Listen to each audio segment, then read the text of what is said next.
The Met Office is warning of the risk of flash flooding as more thunderstorms are forecast in most parts of the country. Temperatures of above 34 Celsius have now been recorded for 6 consecutive days in the UK, for the first time since 1961. A major study suggests nearly 3.5 million people in England have already had coronavirus, significantly more than the number of cases that have been confirmed. Imperial College London sent thousands of volunteers home finger prick tests to test for antibodies, which might offer future protection against the virus. The latest outbreak of coronavirus in New Zealand's largest city has grown to 17 cases. Officials have warned the lockdown in Auckland could be extended well beyond the initial 3 days. Up until Sunday, the country has gone for more than 100 days without any cases of local transmission. In the city, the FTSE 100 will reopen at 62.80 after closing up 125 points yesterday. The pound was $1.30 and €1.10. The weather very warm in the south with more thunderstorms developing, mostly dry in northern England, Northern Ireland and Scotland, with some sunshine in the west. A high of 29 Celsius. From Global's newsroom, I'm Holly Harris.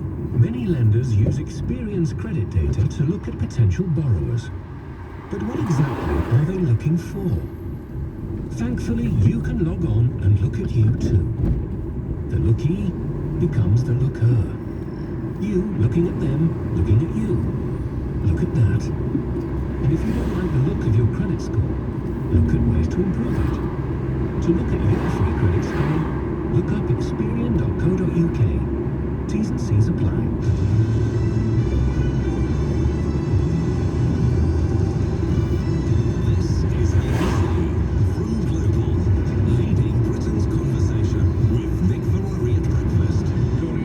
After 7 on Thursday, August 13th, it is a level day, and we have been saying on these show weeks, I'm afraid it is a shambles that is on the way. We had the schools minister, Nick Gibb, on this show yesterday, claiming that the government deserved an A-.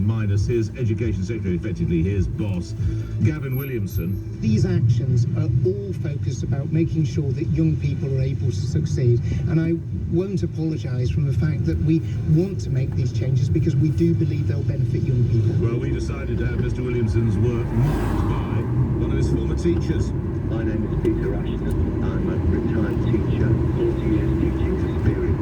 One of my former pupils is the current Education Secretary, Gavin Williamson. I will be speaking to Nick later on in the show about the A-level review. But what grade will be given to Mr. Williamson and his team for their work? And of course, let me know how you get on that.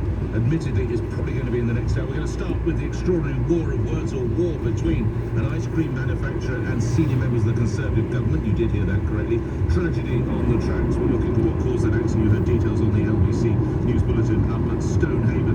And in other news, the Met boss, effectively number 2 actually in command, defends the way the officers stopped the Labour MP Dawn Butler in Hackney on the weekend, and talks about trial by social media that his officers have endured.